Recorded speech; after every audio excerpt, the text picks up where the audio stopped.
16h25, bienvenue à vous si vous nous rejoignez sur le plateau du Club Le Châtelier. On va parler de la Chine et de son positionnement dans ce conflit en Ukraine. Toujours en compagnie de l'ambassadeur Claude Blanche-Maison, de Christian Vicenti, d'Anastasia Kirilenko et du vice-amiral Jean-Louis Vichot. Pierre-Antoine Donnet est également avec nous à distance. Vous êtes ancien correspondant de l'AFP à Pékin et je vous remercie beaucoup d'être avec nous, co-auteur de ce livre, Le dossier chinois, portrait d'un pays au bord de l'abîme. On en voit la couverture sur cet écran. Dans ce conflit, depuis le début, la position chinoise, on l'a beaucoup dit, on l'a beaucoup évoqué, est stratégique pour un éventuel armement de la Russie, pour une éventuelle aide économique, pour un rôle évoqué dans des discussions, par exemple, de fin de conflit. Alors, comment se positionne la Chine ? Eh bien, le ministre chinois des Affaires étrangères y est allé assez fort cette nuit. Il était en conférence de presse après une session au Parlement chinois. Écoutez. La Chine et la Russie sont unies et elles le seront encore plus à l'avenir pour la multipolarisation du monde et pour la démocratisation des relations internationales. Pour l'équilibre, la stabilité stratégique, tout ça sera mieux garanti. En fait, plus le monde est agité et plus les relations entre la Chine et la Russie vont progresser. Qu'est-ce qu'il nous dit là, Christian Vicenti, ce ministre chinois ?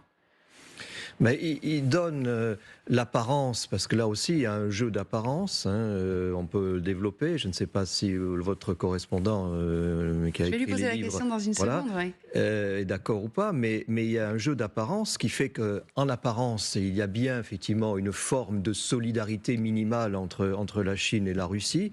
En réalité, je pense qu'on est dans le pensée complexe, au sens d'Edgar Morin, et que quelque part, entre ce que dit la Chine et ce qu'elle fait réellement, et ses véritables intentions, ça peut être deux choses relativement différentes. Ouais. Et moi, personnellement, j'ai toujours du mal à accepter l'idée qu'on voit très souvent dans les conférences ou dans des articles selon lesquels Chine égale Russie.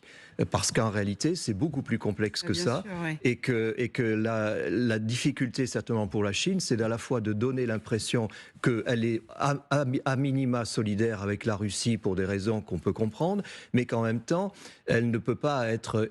allié avec un pays qui peut être un perdant dans l'affaire, avec un État dans lequel la Russie se trouve et avec une armée qui n'est pas peut-être toujours à la hauteur de ce qu'on croit qu'elle l'est. Pierre-Antoine Donnet, vous êtes d'accord avec ce que dit Monsieur Vicenti ? Est-ce qu'il n'est pas en train de nous dire, d'agiter le chiffon rouge, de dire attention, je suis capable de prendre une position beaucoup plus radicale que celle que je tiens depuis un an ? Oui, certes, c'est une mise en garde à l'égard des États-Unis et puis également à l'égard de leurs alliés. Xi Jinping a aussi pris la parole à peu près au même moment, un peu plus tôt, et pour la première fois, il s'est adressé directement aux États-Unis en décochant des flèches quand même très acérées et surtout en parlant de leurs alliés qui prennent le même chemin. Moi, je pense que, évidemment, l'armée russe est en grande difficulté actuellement, mais si on regarde la position géostratégique de la Chine aujourd'hui, le régime chinois ne peut pas se permettre de voir le régime russe tomber. Parce que là, la Chine serait vraiment toute seule, le dernier grand pays totalitaire du monde, tout seul face à une coalition qui est en train de s'organiser face à elle. Notamment aussi pour des échanges commerciaux, mais on pourra y revenir dans une seconde. Alors vous dites, elle ne peut pas se permettre, la Chine, de voir le régime russe tomber.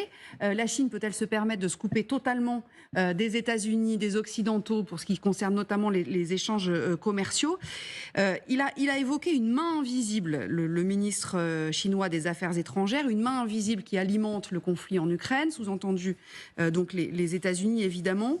Les États-Unis qui sont selon lui la cause de la déstabilisation, qui empêche d'ailleurs les négociations. Il précise d'ailleurs, écoutons la suite. La Chine n'a pas créé cette crise. Elle n'en est pas partie prenante. Et elle n'a fourni aucune arme à aucune des parties de ce conflit. Alors pourquoi nous accuse-t-il et nous menace-t-il de sanctions ? C'est proprement inacceptable. Les sanctions ne vont pas résoudre le problème. Ce qu'il faut, c'est du calme, de la raison, du dialogue. Les pourparlers de paix devraient commencer dès que possible. C'est notre position. C'est la bonne façon de parvenir à une sécurité durable en Europe. Alors, Amiral, on a quand même un peu l'impression d'entendre parfois le discours que tenait Vladimir Poutine, mais moi je suis complètement d'accord pour une négociation. Ceci dit, il désigne les Américains comme étant l'ennemi, en disant « moi je ne suis pas du tout un acteur de ce conflit, je n'ai rien provoqué, je ne... » voilà. Ce qui n'est factuellement pas complètement faux. Factuellement, pas complètement faux. En fait, il déplace l'attention. C'est-à-dire qu'il rend les Américains capables de tous les mots parce qu'il parle de son adversaire direct. Donc, c'est bien pour ça qu'il intervient de cette façon-là. En fait, ce qui est très important de voir, c'est que la Chine, pour la première fois, intervient dans un conflit européen. Ça, c'est vraiment quelque chose qui change dans la nature des relations diplomatiques et même des relations internationales.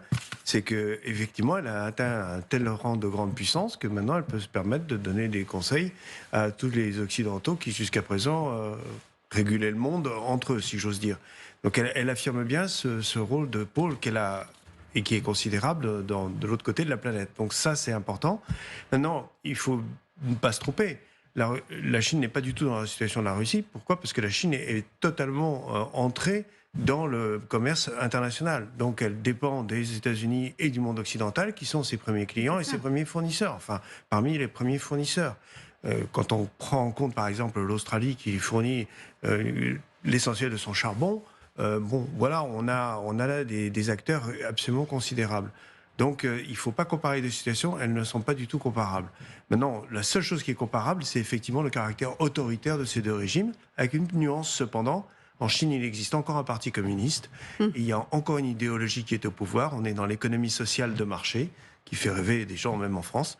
Et c'est ça qui est une différence fondamentale, alors qu'en Russie, on est dans une société où tout tourne autour du pouvoir central, autour de M. Poutine. Est-ce que, monsieur l'ambassadeur, elle n'est pas en train, la Chine, là, d'agiter une menace qu'elle ne pourra pas se permettre de mettre à exécution parce que, justement, les échanges, notamment commerciaux, comme vient de le dire l'amiral, avec des pays occidentaux démocratiques. Ça joue beaucoup. Je crois que pour résumer la position de la Chine, on peut dire que la Chine n'a pas d'alliés au sens de l'OTAN, au sens militaire, elle a des intérêts. Et ces intérêts sont à géométrie variable en fonction des sujets. Alors effectivement, aujourd'hui, elle a un intérêt à long terme qui est de modifier la gouvernance du monde, mais par des moyens différents de la Russie. Pas par la guerre, par les moyens qui sont essentiellement des moyens d'influence et des moyens économiques. Donc elle considère, pour là aussi être caricaturé, Poutine un peu comme un excité. Faire la guerre aujourd'hui en Ukraine, c'est particulièrement dommageable. Ouais. Et la Chine a un problème parce qu'elle ne sait pas comment l'arrêter. Elle se rend bien compte qu'en proposant de s'asseoir et de négocier demain matin, ce serait évidemment aux conditions de la Russie, aux conditions de Poutine. C'est inacceptable, bien sûr, pour Zelensky et pour l'ensemble du monde occidental. Et c'est pour ça que peut-être que la visite de Macron le mois prochain en Chine est importante, parce que c'est ce sujet qui sera discuté. Alors évidemment, le nouveau ministre des Affaires étrangères, puisque son prédécesseur a eu une promotion, il est passé au niveau relations extérieures du Parti communiste, qui est beaucoup plus important, évidemment. D'ailleurs, il a été reçu comme tel à Munich.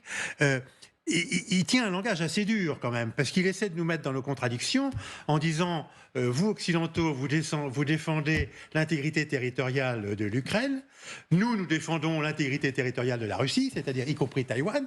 De la Chine, oui. De la Chine, pardon. Oui. Puisque c'est la situation à l'ONU, c'est la situation des pays qui ont les relations diplomatiques avec Pékin. On peut l'écouter si vous voulez, parce que oui, ça c'est intéressant. Il est extrêmement clair. Il met les gens en contradiction. Il met tout ça en parallèle et il dit, attendez... Et intellectuellement, c'est assez malin de sa part, mais c'est aussi pour exprimer une position dure, naturellement. Absolument. Alors écoutons-le, ne donnez pas des leçons, pardon, messieurs les Américains, puisque vous faites la même chose que ce qu'a fait Vladimir Poutine. Écoutez.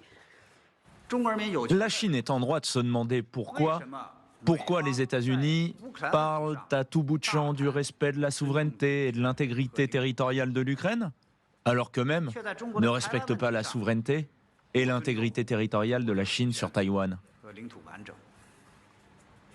On nous demande de ne pas fournir d'armes à la Russie, alors que l'Amérique continue à en vendre à Taïwan, en violation de toutes les règles. Amiral. Oui, c'est oublier que Taïwan n'a jamais appartenu à la Chine communiste, puisque Taïwan était avant une colonie japonaise. Ouais. Elle est restée plus de 50 ans.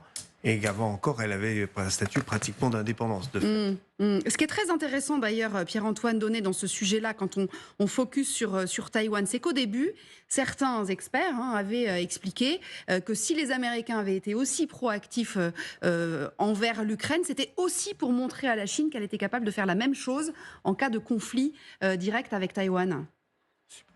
Ah ben, tout à fait. Vous savez, ces messages qu'envoie la direction chinoise aujourd'hui, en filigrane, il y a bien sûr Taïwan. Et Taïwan est au centre de l'écran radar des autorités chinoises depuis maintenant très longtemps. Mais leur discours s'est aussi radicalisé avec l'arrivée au pouvoir de Xi Jinping en 2012. Parce que lui a dit une chose supplémentaire.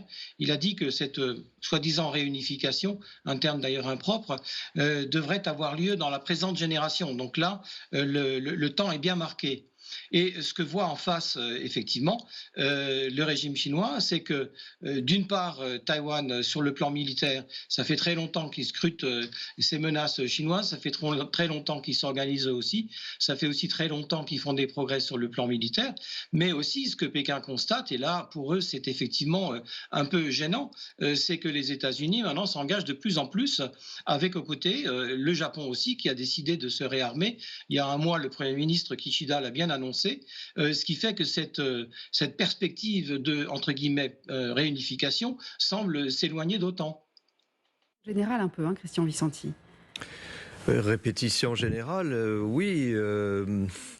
Mais en même temps, quelque part, on peut se demander quelle est la logique derrière ça, parce que si vraiment la Chine, et on comprend bien qu'elle est préoccupée par les questions de respect et de sécurité des territoires, mais alors à ce moment-là, à ce titre-là, puisque la Chine traditionnellement est contre toute forme de séparatisme, de terrorisme, etc., l'article 1 de son plan de paix devrait à ce moment-là s'appliquer également à l'Ukraine. Voilà. Alors, évidemment, le problème, c'est qu'elle se retrouve en porte-à-faux, en jouant effectivement sur des équilibres extrêmement instables, acrobatiques, qui fait que, quelque part, après, évidemment, on se pose des questions sur beaucoup de choses.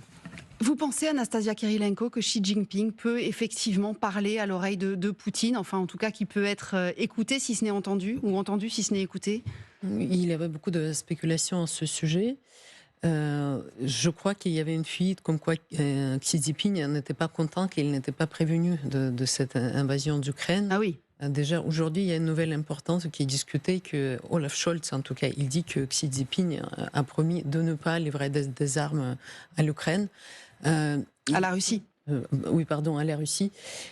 Sinon, si vous voulez, pour les Russes, c'est au marronnier que la Chine va nous sauver. Je me rappelle, il y a une dizaine d'années, Gazprom prétendait avoir signé un super accord avec la Chine qui va nous permettre de se passer des Européens. Et c'est toujours pas le cas. La Chine, c'est quand même 10 fois plus grand que la Russie en termes d'économie et de la population. Donc, pour moi, la Russie pour la Chine, c'est quand même un problème mineur. C'est pas équilibré leur relation, même si la propagande prétend que c'est différent. Bien sûr, il y a une alliance des régimes totalitaires qui prétendent que tout le mal sur la planète, c'est dû à l'Occident, ça c'est commun, mais il y a quand même pas de point commun. Et sinon, le séparatisme pour les Chinois, il y a leur soi-disant Mongolie intérieure, puis avec la Russie, il y avait des différends aussi. Ah bah oui, ça c'est sûr. Xi Jinping n'est pas content. Après, est-ce que même s'il parle à Poutine, est-ce que Poutine l'écoutera? Alors, ce qui est très intéressant dans ce que vous dites aussi, c'est effectivement ces rapports commerciaux et dire quel est le client qu'est la Russie ou le client qu'est la Chine pour la Russie. Tout à l'heure, on évoquait justement ces difficultés des Russes à faire tourner les usines, notamment pour des microprocesseurs, etc. On va y revenir dans une seconde parce que finalement, des chiffres qu'on a, l'économie russe s'en sort. Alors, je ne vais pas dire pas si mal que ça, s'en sort moins mal que prévu a priori. Et alors là, on va retrouver Magali qui va nous parler de ce fameux banquier d'affaires, cet homme qui a été biberonné aux banques d'affaires occidentales, notamment en Grande-Bretagne, et qui est devenu l'un des principaux conseillers économiques de Poutine. Et manifestement, ça a l'air de plutôt assez bien fonctionner. On en parle dans une seconde. Vous restez avec nous, Pierre-Antoine Donnet. Merci beaucoup d'avoir été avec nous pour nous éclairer sur cette question chinoise. Allez, à tout de suite.